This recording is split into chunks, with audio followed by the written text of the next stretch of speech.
User-defined fields. Customer user-defined fields. You can add additional information about your customers. For an example, if you want to add customer birthday to the system, you can create birthday additional file using date field. To access this function, click Company. Change company settings.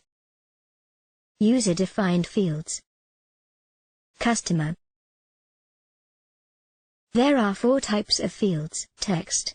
You can enter an alphanumeric description of up to 50 characters. Numeric. You can enter numbers. Yes, no. This is a checkbox, which you can check or uncheck. Date. You can enter dates. You can add 12 additional fields for each customer. 3 text values, 3 numeric values, 3 yes, no values, 3 date values.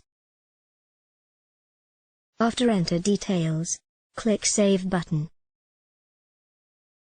Once you have set the user-defined fields, you can add extra information when editing your customers.